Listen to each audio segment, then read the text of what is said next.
क्या आपने कभी सच में सोचा है कि मृत्यु के बाद आखिर होता क्या है? यह कहानी मौत की नहीं है। यह कहानी उन 13 दिनों की है जो मृत्यु के बाद आते हैं। क्योंकि मृत्यु तो एक दिन आएगी ही, इसमें कोई प्रश्न नहीं है। असली प्रश्न सिर्फ इतना है कि उसके बाद के वे 13 दिन कैसे होंगे। इसलिए आज जरा यह सोचिए कि अगर आज रात आप सो जाए और कल सुबह आपकी आंख न खुले, तो आपके साथ क्या चलेगा? वे लोग जिन्हें आपने खुश किया था, या वे यादें जिनसे आप हमेशा भागते रहे? क्या आखिरी क्षणों में हमारे सही कर्म याद आएंगे, या वे पल जब हम जानते थे कि क्या करना चाहिए था, फिर भी नहीं किया? सच कहें तो यह कहानी डराने के लिए नहीं है, यह एक आईना है। क्योंकि मृत्यु अंत से सवाल नहीं करती, वह पूरे जीवन को देखती है। जब किसी अपने की मृत्यु होती है तो हम कहते हैं कि वह चला गया, लेकिन सच्चाई यह है कि उस दिन सिर्फ शरीर जाता है। शरीर रुकता है, यात्रा नहीं। वही शरीर जिसे हमने नाम दिया था, पहचान दी थी, जिसे कपड़े पहनाए गए, दर्पण में देखकर संवारा गया, वही शरीर एक दिन शांत पड़ जाता है। आसपास लोग होते हैं, कुछ सच में टूट जाते हैं, कुछ केवल सामाजिक औपचारिकता निभा रहे होते हैं।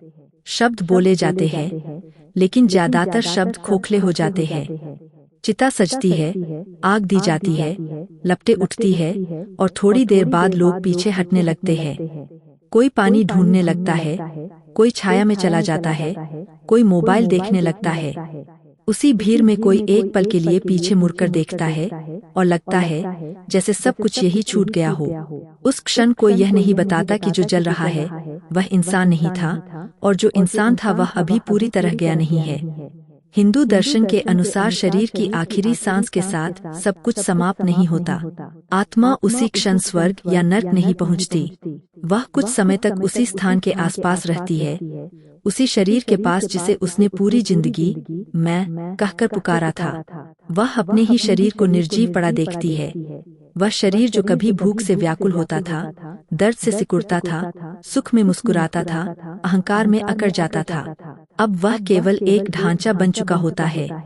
इसलिए इन 13 दिनों की कहानी इतनी महत्वपूर्ण है। मृत्यु के बाद पहला दिन आत्मा के लिए बेहद अजीब होता है।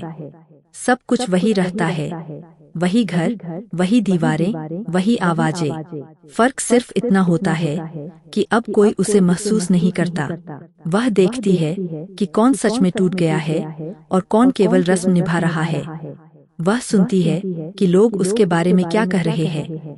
कुछ बातें अच्छी लगती है, कुछ चुभती है, और कुछ ऐसी होती है जो उसके सामने कभी कही ही नहीं गई थीं। वह सब देख और सुन सकती है, लेकिन अब कुछ बदल नहीं सकती। न बोल सकती है, न छू सकती है, न यह कह सकती है कि मैं यही हूँ, और यही पहला बोध होता है। नियंत्रण समाप्त हो चुका है। दूसरे और तीसरे दिन भ्रम के होते हैं। आत्मा को लगता है शायद यह सब अस्थायी है, शायद शरीर फिर उठेगा, शायद कोई कहेगा कि गलती हो गई। वह अपने नाम की आवाज खोजती है, अपनी पहचान खोजती है, लेकिन शरीर वैसे ही ठंडा और स्थिर पड़ा रहता है। धीरे धीरे एक सच्चाई भीतर उतरती है, अब वापसी नहीं है। यहीं से भय शुरू होता है। यह भय मृत्यु का नहीं, बल्कि जवाबदेही का होता है।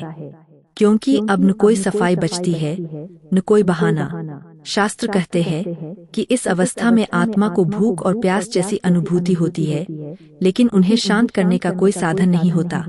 वह देखती है कि भोजन रखा गया, जल चढ़ाया गया, पर वह ग्रहण नहीं कर सकती।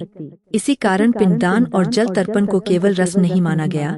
यह आत्मा को यह एहसास दिलाता है कि उसे भुलाया नहीं गया है। चौथे दिन आत्मा को यह बोध होने लगता है कि अब उसे आगे बढ़ना है। यही शास्त्र व्यवस्था की बात करते हैं। यमदूतों का उल्लेख डराने के लिए नहीं, बल्कि यह समझाने के लिए है कि मृत्यु के बाद भी सब कुछ अव्यवस्थित नहीं है। वहाँ भी नियम है। फर्क सिर्फ इतना है कि वहाँ नियमों से बचने का कोई रास्ता नहीं होता। हर आत्मा की यात्रा एक जैसी नहीं होती। जिनके जीवन में पश्चाताप था, जिनके कर्मों में करुणा थी, जिनका अहंकार जीवन में ही टूट चुका था, उनके लिए यह मार्ग उतना कठोर नहीं होता। व्यवस्था न्यायप्रिय है, क्रूर नहीं, लेकिन न्याय स्मृति के बिना नहीं होता। 5वें से 9वें दिन तक आत्मा अपने पूरे जीवन को दोबारा देखती है। यह किसी फिल्म की तरह नहीं, बल्कि एहसास की तरह होता है। हर छोटी छोटी बात सामने आती है। वे शब्द जो गुस्से में बोले गए थे, वह मौन जो जरूरत के समय साध लिया गया था, वह मदद जो की जा सकती थी लेकिन टाल दी गई। यहाँ बड़े अपराध उतने नहीं चुभते जितने छोटे छोटे चुनाव, क्योंकि अब साफ दिखता है कि कई गलतियां मजबूरी नहीं थीं, वे केवल चुनाव थीं। इसी समय आत्मा को सबसे भारी बोझ अपने अहंकार का लगता है। वही अहंकार जो जीवन में कहता था, मुझे कोई फर्क नहीं पड़ता, यहाँ आकर एहसास होता है कि हर फर्क पड़ता है। फिर 10वां दिन आता है, एक मोड़ की तरह। इस दिन आत्मा का पृथ्वी से लगाव ढीला पड़ने लगता है। परिवार द्वारा किए गए कर्म उसे संकेत देते हैं कि अब आगे बढ़ने का समय आ गया है। इसलिए 13 दिन केवल परंपरा नहीं है, वे एक मानसिक और आध्यात्मिक संक्रमण है। 13वां दिन निर्णायक होता है। इस दिन स्थूल यात्रा समाप्त होती है और सूक्ष्म यात्रा शुरू होती है। जैसे जीवन की एक फाइल बंद हो जाती है और अब उसका मूल्यांकन शुरू होता है। यहाँ न पैसा चलता है, न रिश्ता, न पहचान, सिर्फ कर्म बोलते हैं। चित्रगुप्त किसी न्यायाधीश की तरह नहीं, बल्कि लेखाकार की तरह आते हैं। वे केवल हिसाब रखते हैं। सजा या पुरस्कार कर्मों की प्रकृति से स्वयं निकलता है। यहाँ कोई सिफारिश नहीं होती, क्योंकि यह व्यवस्था सबके लिए समान है। गरुड़ पुराण स्पष्ट कहता है कि यह व्यवस्था डर पैदा करने के लिए नहीं है, इसका उद्देश्य जीवित इंसान को आईना दिखाना है। यह बताने के लिए कि जीवन केवल सांसों की गिनती नहीं, बल्कि चुनावों की एक श्रृंखला है। स्वर्ग और नर्क कोई जगह नहीं है, वे अवस्थाएं हैं। मन शांत हो तो वही स्वर्ग है, मन अपराधबोध से भरा हो तो वही नर्क है। इसलिए यह कहानी मौत की नहीं, जिम्मेदारी की है। क्योंकि मृत्यु एक दिन आएगी, लेकिन उसके बाद के 13 दिन कैसे होंगे, यह आप आज तय कर रहे हैं। इसलिए आज यह सोचिए कि अगर रात को लेटने के बाद कल सुबह नींद न खुले, तो आपके साथ कौन सा सवाल जाएगा, आपने क्या जिया और कैसे जिया। यही इस कहानी का अंत नहीं, यही इसका उद्देश्य है।